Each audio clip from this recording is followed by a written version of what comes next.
Hello friends, स्वागत है आपका टेरिया पे। मैं प्रवीण कुमार आप लोगों का स्वागत करता हूं आज के इस वीडियो में, जो है हमारा प्राचीन भारतीय इतिहास से पूर्व वैदिक काल। आपको पता होगा कि अगर आपने प्लेलिस्ट देखा होगा तो प्राचीन भारतीय इतिहास के बहुत ही कम वीडियोस अवेलेबल थे, तो बहुत से रिक्वेस्ट आ रहे थे कि क्यों ना प्राचीन भारत आप आगे कंटिन्यू करें। तो मुझे भी लगा कि हाँ, ये चैप्टर को कंटिन्यू किया जा सकता है। इसके अलावा मॉडर्न हिस्ट्री के प्लेलिस्ट में वीडियोस हैं, आप उसे देख सकते हैं, और प्राचीन भारत के जो पुराने वीडियोस हैं उसको ज़रूर देख ले, तभी आपको आगे की सीरीज़ ज़्यादा बेहतर रूप में समझ में आएंगे। मैंने वैदिक काल से जुड़ा हुआ एक वीडियो बनाया था जिसमें वैदिक काल के उत्पत्ति और उनके सोर्सेज के बारे में बताया था, तो उस वीडियो के लिंक मैं आपको डिस्क्रिप्शन में दे दूंगा, ताकि आप अगर उसे देख लेंगे तो आप निश्चित रूप से इस चैप्टर को बेहतर रूप में समझ में आएगा।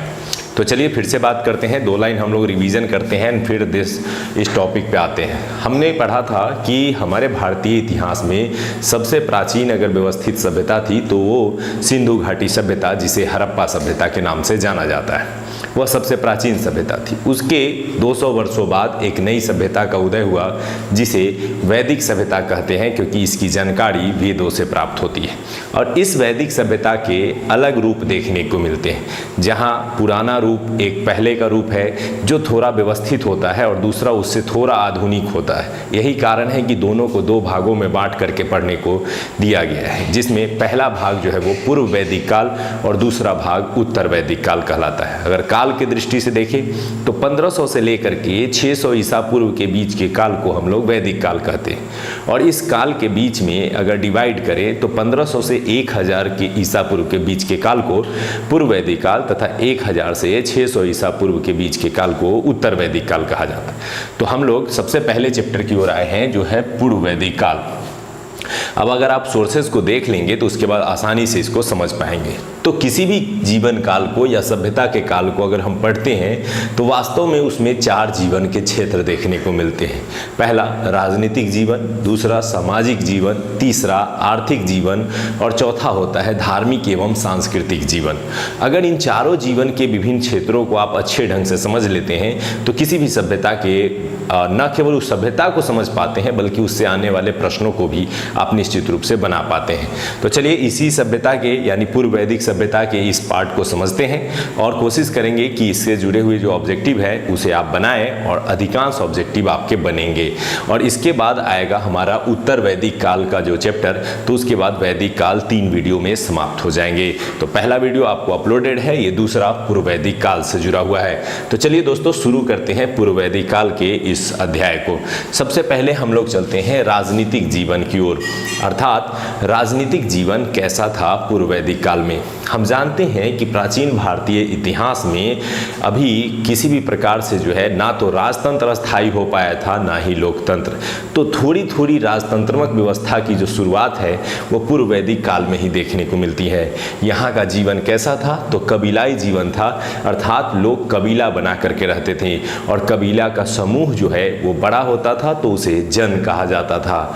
और उस कबीलाई क्षेत्र में लोग रहते थे तो लोगों के रहने के लिए एक प्रशासन की जरूरत होती थी, और उसी प्रशासन के संचालन के लिए राजनीतिक जीवन को हमें पढ़ना है।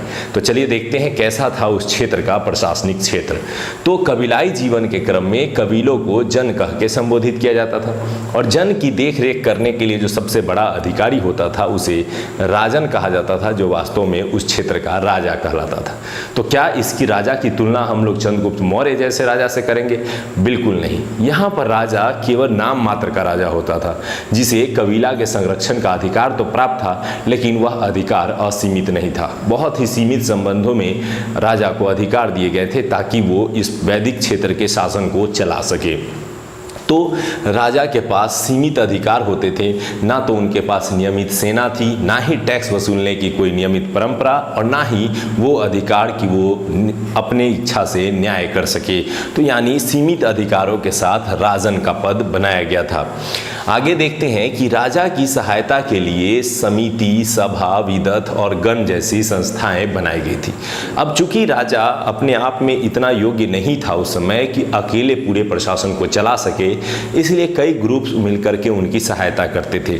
सहायता करने के लिए जो ग्रुप बनाए गए थे उसमें याद रखेंगे समिति, सभा, विदथ और गण, ये 4 प्रमुख वहाँ पे सहायक संस्थाएं थीं जो राजा की सहायता करती थीं। यहाँ से प्रश्न भी कई बार पूछे गए हैं। आइए इन सभी समितियों में क्या डिफरेंसेस थे उसको थोड़ा सा देखते हैं। सबसे पहले आते हैं समिति। समिति पूरे कबीले के आम लोगों की एक संस्था थी और आम लोगों की संस्था को मिला करके बना था ये समिति। इस समिति में सभी गांव के लोग शामिल होते थे, जिसमें पुरुष के साथ साथ महिलाओं को भी शामिल होने का अवसर मिलता था और ये कई आम विषयों पर जो है राजा को सलाह देते थे। दूसरा था सभा। ये सभा जो था वो कुलीन, पढ़े लिखे जो समाज के उच्च वर्ग थे उनकी संस्था थी और इसमें सीमित संख्या थी, अर्थात आम सभा से ये छोटी थी लेकिन इसका भी बहुत व्यापक महत्व था। अगर आते हैं बात करते हैं विदथ की, तो विदथ उपज के भाग को बांटने, लूट के द्वारा अर्थात कबीला कबीला में जब लड़ाई होता था तो उससे लूटे गए जो माल होते थे उस माल का विभाजन कैसे हो, इस तरह के मुद्दों पर चर्चा करने के लिए बनाई गई थी विदथ। और इसमें मुख्य रूप से लूट का बंटवारा और उपज जैसे चीज़ों को चर्चा में लाया जाता था। यहाँ ध्यान ये देना है कि इन्हीं चारों समितियों में सबसे ओल्डेस्ट अर्थात प्राचीन अगर कोई संस्था थी तो विदथ संस्था थी। यहाँ से प्रश्न पूछे जाते हैं और इसमें भी बड़ी संख्या में लोगों के समूह बनते थे। तो समिति वह संस्था थी और विदथ जिसमें आम लोगों की भागीदारी ज़्यादा थी। यही कारण है कि दोनों ही संस्थाओं में फीमेल अर्थात महिलाओं को भी जगह दी गई थी। तो ये प्रश्न भी कई एग्जाम में पूछा गया है कि किस में महिलाओं की जगह होती थी, तो समिति और विदथ में मुख्य रूप से महिलाओं को शामिल किया जाता था। अब आते हैं बात करते हैं गण की। तो गण जो था वो कुलीनों की संस्था थी जो कि सभा के समान ही थी। तो लगभग सभा के समान ही थी गण की भूमिका। तो यहाँ से बहुत कम प्रश्न आएंगे, मुख्य रूप से विदथ, सभा और समिति से। इसके अलावा सभा और समिति के महत्व को देखते हुए अर्थशास्त्र में इसे अर्थवेद में, अथर्ववेद में मुख्य रूप से सभा और समिति को जो है प्रजापति की 2 पुत्रियों के रूप में संबोधित किया गया है। इसी से समझ में आता है कि राजा के लिए इन दोनों सभा और समिति का महत्व कितना ज्यादा था।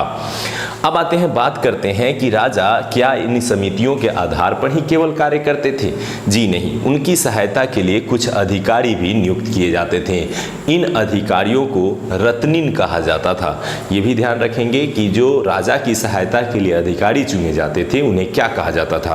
तो रत्निन कहा जाता था। इन अधिकारियों में मुख्य रूप से सबसे फेमस और प्रसिद्ध जो थे वो पुरोहित होते थे, जो उन्हें मुख्य रूप से धार्मिक सलाह उपलब्ध कराते थे। इसके अलावा सेनानी सेना प्रमुख होते थे और सेना के रूप में सहायता देने के लिए सेनानी का चयन किया जाता था। पूरब जो थे वो दुर्ग या जो किला होता था छोटा छोटा, उसकी सुरक्षा से जुड़ा था और अस्पष्ट गुप्तचर की संस्था के हेड हुआ करते थे। तो ऐसे कई अधिकारी थे जो रत्निन के रूप में कार्य करते हुए राजा की सहायता करते थे और राजा को अच्छा प्रशासन चलाने में सहयोग करते थे। इसके अलावा अगर बात करें कि इस काल में सेना की स्थिति क्या थी, तो सेना की स्थिति की अगर बात करें तो नियमित सेना का अभाव था। दैट मीन्स कि चूंकि यहाँ पर राजा उतना अधिक प्रबल नहीं था, शक्तिशाली नहीं था, तो राजा की शक्ति के अभाव में यहाँ सेना नियमित नहीं रखी जाती थी, क्योंकि नियमित सेना रखने के लिए बड़ी संख्या में धन चाहिए और राजा खुद धनवान नहीं होते थे। ऐसे में बहुत सीमित अर्थों में शक्ति संपन्न और आर्थिक संपन्न होने के कारण बहुत ही छोटे स्तर पर सेना रखी जाती थी और जब लड़ाइयाँ करनी होती थी तो सेना रखी जाती थी, जब लड़ाइयाँ खत्म हो जाती थी तो वो आम लोगों के रूप में सेना काम करने लगती थी। अर्थात यहाँ सेना बहुत व्यापक नहीं था, लेकिन मुख्य रूप से सेना में पैदल और घोड़े का प्रयोग जो है यहाँ पर किया जाता था। अब बात करें कि क्या टैक्स सिस्टम इस समय तक डेवलप हो चुका था? जी नहीं, पूर्व वैदिक काल में टैक्स सिस्टम उतना डेवलप नहीं था। यहाँ पर चूंकि आर्थिक संसाधन के रूप में पशुपालन मुख्य रूप से पेशा था और कृषि अभी तक मुख्य पेशा नहीं बना था। यही कारण था कि लोगों के पास आय बड़ी संख्या में नहीं होते थे। तो ऐसे में एक टैक्स चल लगता था जिसको बलि कहा जाता था और यह टैक्स कैसा होता था? तो यह लोगों की इच्छा पर निर्भर करता था जो राजा को सौंपते थे। अर्थात फिक्स टैक्स नहीं था, ये लोगों के आर्थिक संसाधन के ऊपर निर्धारित होता था और ये राजा की सहायता करते थे ताकि राजा जो है इनकी रक्षा कर सके। तो इस समय तक स्वेच्छा से दिए जाने वाले टैक्स की व्यवस्था थी जिसे बलि कहा जाता था। बात करते हैं न्याय व्यवस्था की कि कैसी थी न्याय व्यवस्था इस समय प्रशासन में। तो न्याय व्यवस्था की अगर बात करें तो न्याय का उल्लेख तो मिलता है लेकिन बहुत ज़्यादा नहीं, यानी राजा न्याय के शक्तिशील थे ऐसा मानना बहुत कठिन है। मुख्य रूप से न्याय संबंधी कार्य जो थे इन्हीं समितियों की सलाह से कर लिए जाते थे। राजा के पास कोई विशेष न्याय अधिकार पावर नहीं था। तो अब बात करते हैं कि पूरे संपूर्ण राजनीतिक जीवन में पूर्व वैदिक काल में क्या देखने को मिला। कबीलाई जीवन था, कबीले के रूप में राजा रहते थे। कबीला मुख्य रूप से एक दूसरे से लड़ते थे, तो इसलिए कबीला के संरक्षण के लिए एक राजा की जरूरत होती थी। जो गांव के सबसे शक्तिशाली व्यक्ति होते थे उन्हें प्रारंभिक रूप में राजा चुना जाता था। संभवतः बाद में वंशानुगत हो गया, लेकिन प्रारंभ में वंशानुगत था या नहीं इसकी जानकारी कम ही मिलती है। राजा की सहायता के लिए समिति, सभा, विदत और गण जैसी संस्थाएं बनाई गई थी। इसके अलावा कुछ अधिकारी भी नियुक्त किए जाते थे जिसे रत्निन कहा जाता था। साथ ही साथ राजा के पास एक सेना होती थी जो अस्थायी तो नहीं थी लेकिन कभी कभी उसका प्रयोग राजा करते थे। टैक्स के रूप में, बलि के रूप में उन्हें प्राप्त होता था और न्याय व्यवस्था अभी तक स्थापित नहीं हुई थी। तो ये था मुख्य रूप से वैदिक काल का राजनीतिक जीवन। अब इस राजनीतिक जीवन से ही जुड़ा है सामाजिक जीवन, अर्थात वैदिक काल में, अर्थात पूर्व वैदिक काल जिसको हम लोग कहते हैं, जिसे ऋग वैदिक काल कहते हैं। चूंकि इसकी जानकारी ऋग्वेद से मिली है इसीलिए हम लोग ऋग वैदिक काल या पूर्व वैदिक काल, प्री वैदिक पीरियड के नाम से इसे जानते हैं। अब आते हैं सामाजिक जीवन में कि कैसा था सामाजिक जीवन इस काल में। तो सबसे पहले बात करते हैं कि यहाँ समाज जो था समतावादी था। चूंकि आर्थिक संपत्ति ज़्यादा थी नहीं तो ज़्यादातर समाज के लोग जो थे वो एक बराबर थे, इसलिए सब में भेदभाव बहुत कम था और समतावादी समाज देखने को मिलता है। लेकिन यहाँ से वर्ण व्यवस्था की शुरुआत होती है, क्योंकि अगर आप पढ़ेंगे तो ऋग्वेद के 10वें मंडल में वर्ण का चर्चा मिलता है। तो यहाँ पर वर्ण व्यवस्था की शुरुआत तो हो जाती है। मुख्य रूप से हम लोग पढ़ते हैं ब्राह्मण, क्षत्रिय, वैश्य, शूद्र, 4 वर्णों की व्यवस्था देखने को मिलती है। लेकिन यहाँ क्या नई चीज़ देखने को मिलेगी, तो आज से काफ़ी बेहतर व्यवस्था थी इस दौर में। अर्थात यहाँ पर जाति के आधार पर, जन्म के आधार पर वर्ण नहीं चुना जाता था बल्कि कर्म के आधार पर चुना जाता था। जो जिस तरह कर्म करते थे उन्हीं अनुसार उन्हें वर्ण दिया जाता था। अर्थात शिक्षा में पारंगत है तो वो ब्राह्मण बन सकते थे, अगर ताकतवर थे तो वो क्षत्रिय बन सकते थे। तो इस तरह से कर्म के आधार पर वर्ण का वर्णन मिलता है। इसकी व्याख्या 9वें मंडल में अगर पढ़ेंगे ऋग्वेद के तो वहाँ एक व्यक्ति कहता है कि मैं कवि हूँ, मेरे पिता वैद्य है, मेरी माता जो है आटा चक्की चलाती है। तो यहाँ से पता चलता है कि एक ही परिवार में अलग अलग पेशे के लोग हो सकते थे, जो कि दर्शाता है कि कर्म के आधार पर ही वर्ण व्यवस्था का वर्णन मिलता है। और इस वर्ण व्यवस्था का डिटेल फॉर्म कहाँ मिलता है, तो 10वें मंडल में जिसे पुरुष सूक्त कहा गया है। और इसमें वर्णों की उत्पत्ति के विषय में बताया गया है कि कैसे ब्राह्मण, क्षत्रिय, वैश्य और शूद्र ब्रह्मा से उत्पन्न हुए हैं। तो इस संबंध में यहाँ से भी प्रश्न बनते हैं, तो आप दोनों को याद रखेंगे कि अगर पूछा जाएगा कि कर्म आधारित वर्ण व्यवस्था का वर्णन कहाँ से मिलता है तो 9वें मंडल से, और पुरुष सूक्त के अनुसार वर्ण व्यवस्था का कहाँ वर्णन मिलता है तो 10वें मंडल में।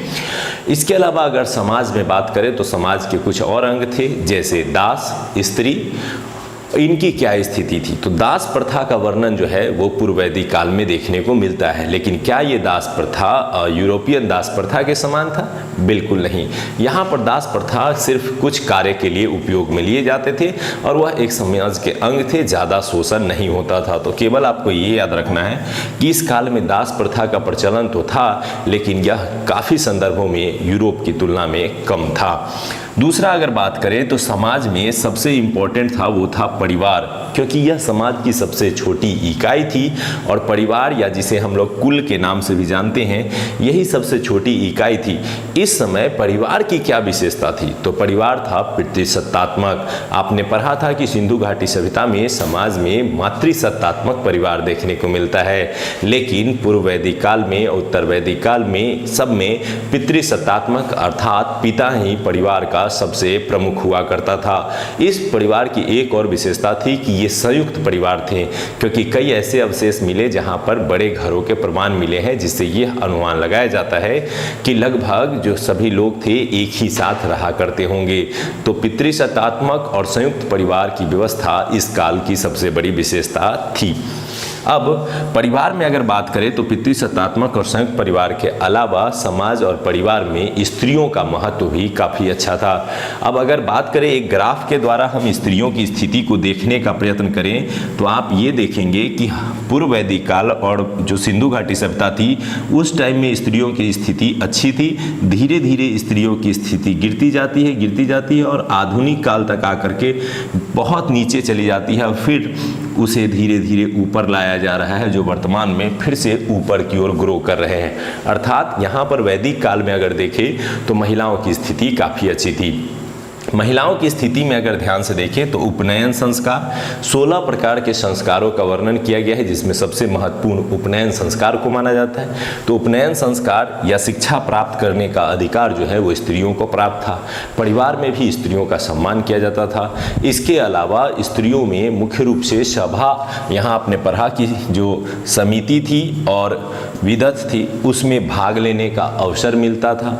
इसके अलावा कुछ विदेशी महिलाओं का भी जिक्र इस काल में देखने को मिलता है। नाम जरूर याद रखेंगे, गार्गी, मैत्रेयी, कात्यायनी, ये कुछ ऐसी महिलाएं थी जो इस काल की विदुषी महिलाएं कहलाती हैं।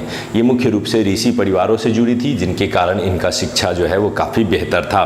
इसके अलावा समाज में स्त्रियों से जुड़े हुए अगर कुछ प्रथाओं की चर्चा करें तो महिलाओं की स्थिति इसलिए बेहतर मानी जाती है क्योंकि ना तो यहाँ दहेज प्रथा थी, क्योंकि संपत्ति का यहाँ पे बहुत ही सीमित आकार था, तो दहेज प्रथा नहीं थी। बाल विवाह का प्रचलन नहीं था, जिसके कारण महिलाओं की स्थिति अच्छी थी। और कुछ महिलाओं के पक्ष में प्रथाएं थी, जैसे पुनर्विवाह करने की इजाज़त थी, महिला दोबारा विवाह कर सकती थी। नियोग प्रथा का प्रचलन था। नियोग प्रथा जब पति की मृत्यु हो जाती थी तो वो अपने देवर से शादी कर सकती थी। तो इस तरह से महिलाओं की स्थिति काफ़ी बेहतर थी इस काल में। तो महिलाओं से जुड़े हुए कुछ बिंदु पर आपको प्रश्न पूछे जा सकते हैं। तो उपनयन संस्कार, शिक्षा के अधिकार जैसे अधिकार प्राप्त थे, पुनर्विवाह, नियोग प्रथा का प्रचलन था, जबकि बाल विवाह और दहेज प्रथा का प्रचलन नहीं था।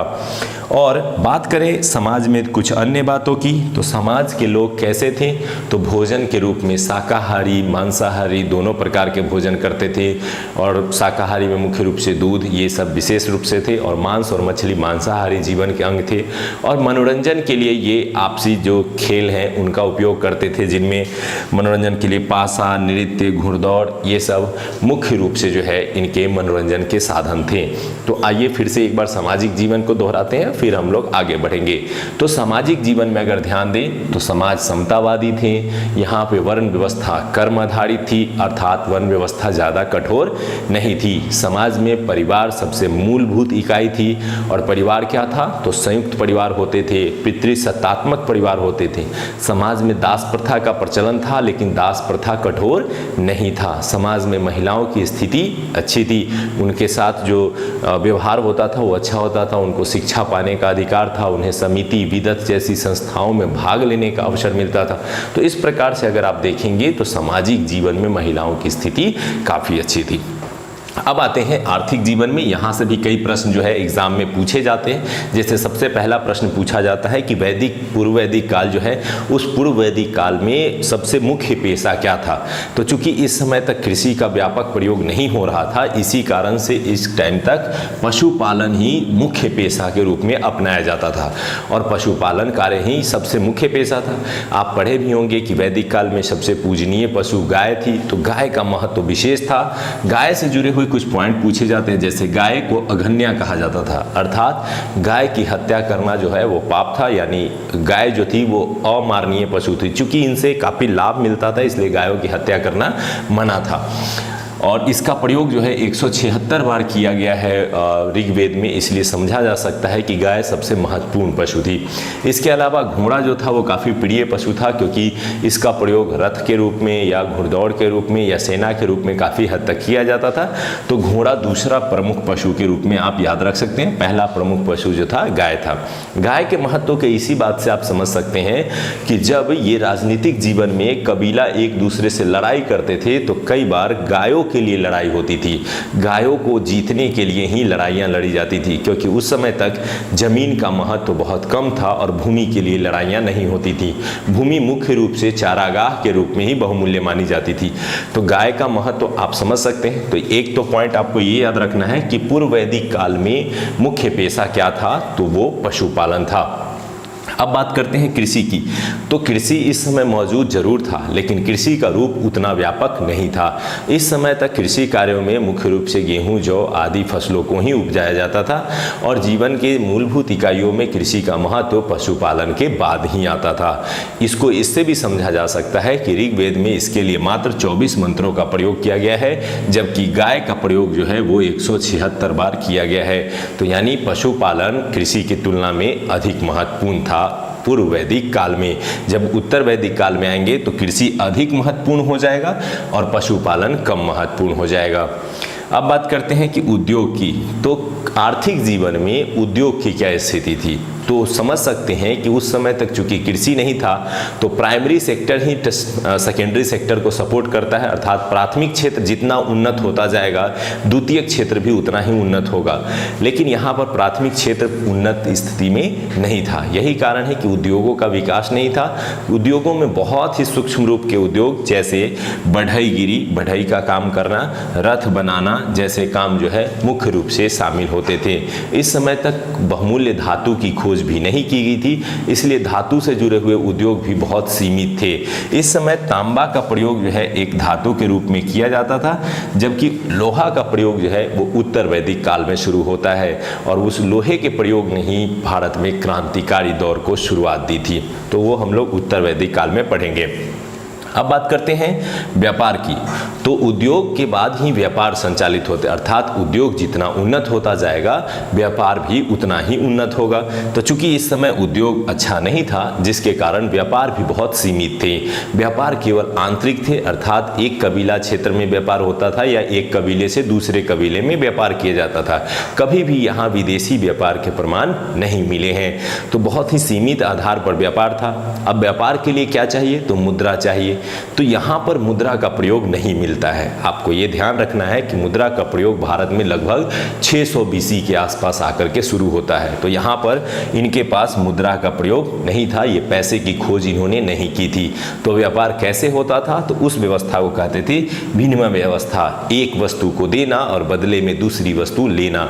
अर्थात व्यापार से यहाँ 3 बातें आप याद रख सकते हैं कि व्यापार ज़्यादा उन्नत अवस्था में नहीं थी। विदेशी व्यापार की तुलना में केवल देशी यानी आंतरिक क्षेत्रों में ही व्यापार किया जाता था। और तीसरा, मुद्रा के व्यापार की तुलना में यानी मुद्रा से व्यापार न करके विनिमय व्यवस्था में व्यापार किया जाता था। तो ये था आर्थिक जीवन प्री वैदिक पीरियड का। तो चलिए फिर से एक बार रिकॉल कर लेते हैं। तो अर्थव्यवस्था का मुख्य आधार पशुपालन था।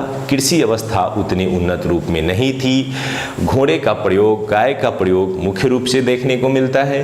उद्योग बहुत सीमित थे और व्यापार भी बहुत सीमित रूप में था। अब आते हैं सबसे इंपॉर्टेंट धार्मिक जीवन की ओर। चूंकि वैदिक पीरियड धार्मिक मान्यताओं पर आधारित पीरियड है, इसलिए इस जीवन क्षेत्र में धर्म का विशेष महत्व था। तो क्या था इस क्षेत्र में विशेष महत्व, तो यहाँ के जो लोग थे पूर्व वैदिक काल के लोग, वो प्राकृतिक पूजक थे। बहुत सारे ऐसे देवताओं की वो पूजा करते थे जिनका संबंध प्रकृति से था और साथ ही साथ ये बहुदेववादी थी।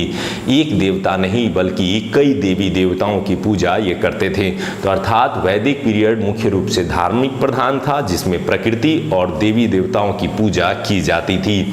अगर बात करें तो यहाँ से लगभग 33 देवी देवताओं के नाम मिले हैं, जिन्हें 3 श्रेणियों में बांटा जा सकता है। ये 3 श्रेणियाँ क्या हो सकती हैं, तो कुछ देवताओं को अंतरिक्ष के देवता, कुछ देवताओं को पृथ्वी के देवता और कुछ देवताओं को आकाश के देवता के रूप में देखा जा सकता है। ये देवता किस रूप में कार्य करते थे, इनके सबके अलग अलग मान्यताएं थी। तो चलिए सबसे पहले थोड़ा सा ये लिस्ट देख लीजिए कि किन देवताओं को किस सूची में रखा जाता था। अंतरिक्ष की देवता की बात करें तो इंद्र, मारुत, रुद्र और वायु ये प्रमुख देवता थे जो अंतरिक्ष देवता कहलाते थे। तो थोड़ा सा इस लिस्ट को याद रखना है कि कौन से देवता किस सूची में शामिल थे। इंद्र, मारुत, रुद्र और वायु पृथ्वी देवता में अग्नि, पृथ्वी, सोम, बृहस्पति मुख्य रूप से पृथ्वी देवता में शामिल थे। आकाश के देवता में सूर्य, वरुण, उषा, साविता, विष्णु आदि शामिल थे। और ये भी याद रखें कि सबसे ज़्यादा देवताओं की सूची किस लिस्ट में मिलती है, तो आकाश के देवता के रूप में सबसे ज़्यादा मिलती है। तो यहाँ से कई बार यूपीएससी के स्तर पर भी क्वेश्चन पूछे गए हैं, पीसीएस स्तर पर भी क्वेश्चन पूछे गए हैं, यहाँ तक कि रेलवे में भी पूछे गए हैं। तो आपको ये थोड़ा सा लिस्ट को जो है वो पेन डाउन करके ध्यान रखना है। अब आप बात करते हैं कि इन देवताओं में सबसे प्रमुख कौन थे, जहाँ से प्रश्न आते हैं। तो सबसे प्रमुख देवता थे इंद्र। इंद्र को पुरंदर कहा गया है, अर्थात किला तोड़ने वाला। तो एक तो इंद्र शक्ति के देवता के रूप में जाने जाते थे, और दूसरा जो है वो मुख्य रूप से विजय पताका के लिए अर्थात शक्तिशाली किलों को ढाने वाला देवता के रूप में देखा गया है। और इनकी सबसे बड़ी विशेषता यह है कि ऋग्वेद में इनके संबंध में 250 श्लोक जो है वो देखने को मिलते हैं, अर्थात सबसे महत्वपूर्ण पूर्ववैदिक काल के देवता इंद्र ही माने जाते हैं। और इनसे कई प्रश्न पूछे जाते हैं, तो इसलिए थोड़ा सा याद रखेंगे। 250 श्लोक का वर्णन ये भी याद रखेंगे। और इन्हें पुरंदर के नाम से जाना जाता है, जिसका अर्थ होता है किला तोड़ने वाला। अब आते हैं अग्नि देवता की ओर। तो ये दूसरे प्रमुख देवता थे। इन्हें मध्यस्थ देवता के रूप में जाना जाता था। इन्हें भगवान और इंसान के बीच के देवता के रूप में देखा जाता था, अर्थात कहा जाता है कि अग्नि को कुछ समर्पित किया जाता था तो वो देवताओं तक उसे पहुंचा देते थे। तो इसलिए इन्हें मध्यस्थ देवता कहा जाता है। और इनके संबंध में 200 श्लोक जो है वो ऋग्वेद में वर्णित है, जो कि ये दूसरे प्रमुख देवता के रूप में जाने जाते हैं। तीसरे में आते हैं तो वरुण देवता तीसरे प्रमुख देवता थे। इन्हें वर्षा एवं समुद्र के देवता के रूप में जो है जाना जाता है। अगर कुछ अन्य देवी देवताओं की बात करें तो देवी सविता काफ़ी चर्चित रही हैं। ये चमकते हुए सूर्य की देवी थी और इनके संबंध में गायत्री मंत्र जो है लिखा गया है वो देवी सविता से संबंधित है, जो सूर्य से संबंधित है। ऋग्वेद के तीसरे मंडल में जो है वो मुख्य रूप से देवी सविता को समर्पित ऋग्वेद में गायत्री मंत्र का वर्णन किया गया। और यहाँ से कई बार क्वेश्चन भी पूछा जाता है कि गायत्री मंत्र किसको समर्पित है, और ऑप्शन में दे दिए जाएंगे गायत्री। तो गायत्री नहीं बल्कि देवी सविता से संबंधित है गायत्री मंत्र। और ये किसकी देवी है, तो चमकते हुए सूर्य की। जबकि उगते हुए सूर्य को मित्र के रूप में माना गया है, यानी मित्र देवता के रूप में। तो उगते हुए सूर्य मित्र देवता, चमकते हुए सूर्य जो है देवी सविता। अब बात करते हैं अश्विन। अश्विन देवता जो थे वो चिकित्सक देवता के रूप में देखे जाते हैं। कई बार ऐसे प्रश्न पूछ लिए जाते हैं कि चिकित्सा के देवता के रूप में किन्हें जाना जाता है, तो अश्विन को। और पूषण देवता की चर्चा जो है वो भी देखने को मिलती है। इन्हें पशुओं और औषधि का देवता माना जाता है। बाद में उत्तर वैदिक काल में इन्हें शूद्रों के देवता के रूप में देखा जाने लगता है।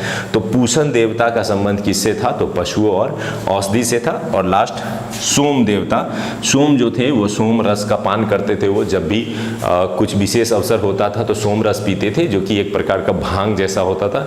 तो सोम देवता जो थे वो वनस्पति के देवता कहलाते थे। तो इस प्रकार से दोस्तों आज के इस वीडियो में हम लोगों ने पूर्व वैदिक काल के विभिन्न जीवन, राजनीतिक, सामाजिक, आर्थिक और धार्मिक जीवन को विस्तृत रूप में पढ़ा। इस वीडियो को एक बार और देखेंगे ताकि आपको पूरे क्लियर तरीके से याद रहे। इसे पेन डाउन कर लेंगे और इसके बाद इसके ऑब्जेक्टिव बनाएंगे। निश्चित रूप से मजा आएगा। तो चलिए अगले वीडियो में मिलेंगे, जो होगा हमारा उत्तर वैदिक काल का वीडियो। उम्मीद करते हैं कि आपको ये वीडियो पसंद आया है। अगर पसंद आया होगा तो लाइक करें और साथ में कॉमेंट करें ताकि हम अगले वीडियो को जल्दी से जल्दी बना सके। तो धन्यवाद दोस्तों, मिलते हैं अगले वीडियो में। Thanks to coming एडुटेरिया।